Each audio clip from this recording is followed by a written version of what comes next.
आप सभी को नमस्कार।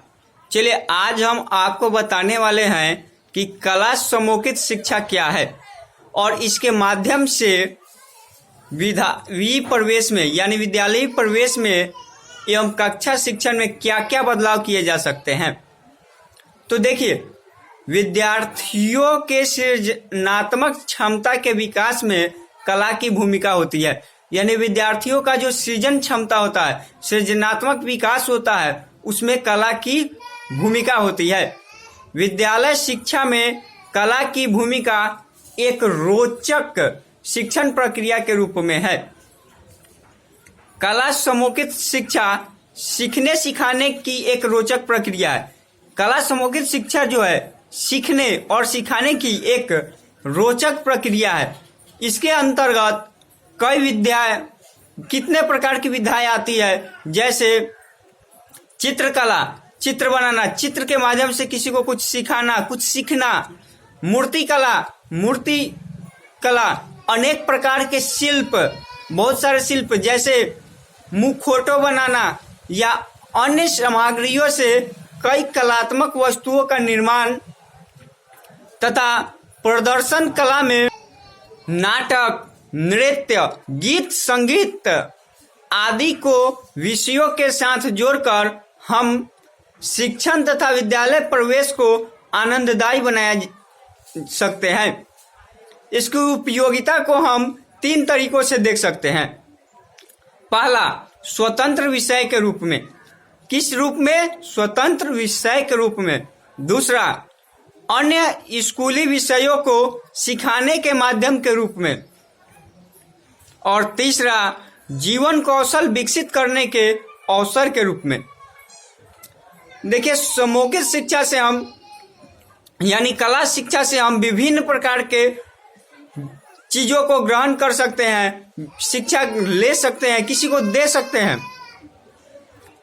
कला समोचित शिक्षा के माध्यम से विद्यालयी परिवेश एवं कक्षा शिक्षण को 3 बिंदुओं से हम बदलाव कर सकते हैं, जिसमें पहला बिंदु है भाषा एवं कला समोचित शिक्षा, दूसरा है गणित एवं कला समोचित शिक्षा, तीसरा है पर्यावरण अध्ययन एवं कला समोचित शिक्षा।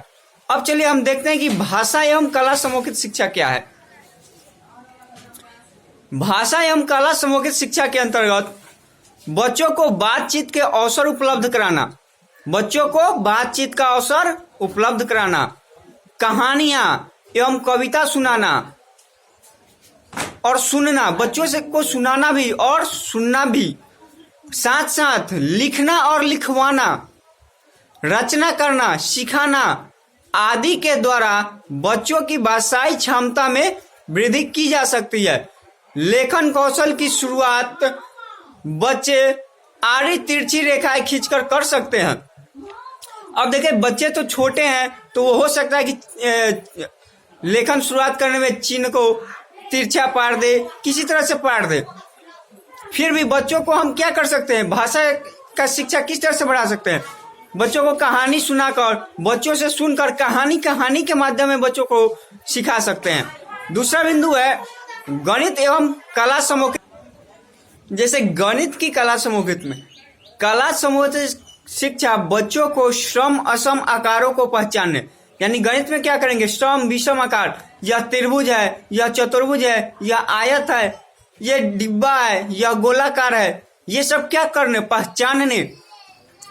बच्चों को द्विवियामी, 3 वियामी, यानी कहने का मतलब कि इसमें लंबाई भी है, चौड़ाई भी है, इस तरह का समतल आकृति, ऊंचाई वाला आकृति, जैसे माचिस का डब्बा दे करके, ये सब आकृति को दे करके बच्चों में आकृति बनाने में मदद करना। यानी बच्चों को दे दिया जाए, अच्छा बच्चों चलो एक झंडा का फोटो बनाओ, एक क्या करो कि तुम त्रिभुज बनाओ, यानी त्रिभुज एक गोल पारो।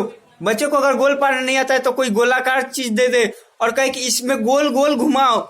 इन सभी चीजों के मदद से बच्चे से मिलती जुलती प्रकृति से लंबाई, चौड़ाई, क्षेत्रफल आदि का अनुभव प्राप्त करा सकते हैं।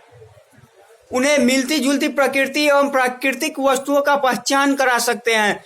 ज्यामितीय आंकड़ों से केमिस्ट्रियल गोले, गोले के लिए सूर्य, लड्डू, आयत के लिए मेज, पुस्तक आदि, इन सभी चीजों से हम क्या कर सकते हैं, बच्चों में गणित की कला समूहित शिक्षा यानी गणित का जो कला है समूहित शिक्षा के माध्यम से हम दे सकते हैं।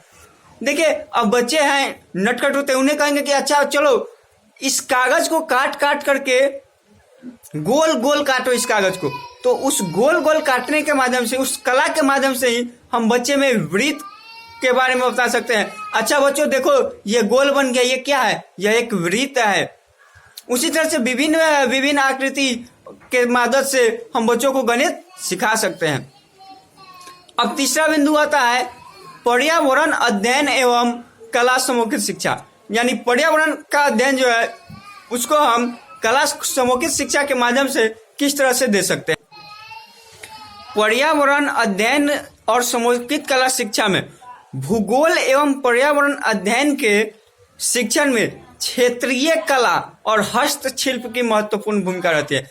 क्या रहता है, वहां का जो क्षेत्रीय कला है, पर्यावरण अध्ययन को जो हम समूहित बाल शिक्षा के माध्यम से जो देते हैं, वहां की जो क्षेत्रीय कला होगी, जैसे वहां क्षेत्रीय में मिट्टी का बर्तन से कुछ बनाया जाता हो, बांस का जो कमची, बांस वाला जो दौरी बनाया जाता हो, नारियल का जो झाड़ू बनाया जाता है, वहां का जो क्षेत्रीय कला होगा, उस कला में हम, उस हस्तशिल्प में हम बच्चों को क्या कर सकते हैं, पर्यावरण अध्ययन की भूमिका दे सकते हैं, यानी पर्यावरण अध्ययन को समझा सकते हैं। जैसे स्थानीय कच्चे माल की उपलब्धता, हस्तशिल्प कला एवं स्थानीय शिल्पों की समझ।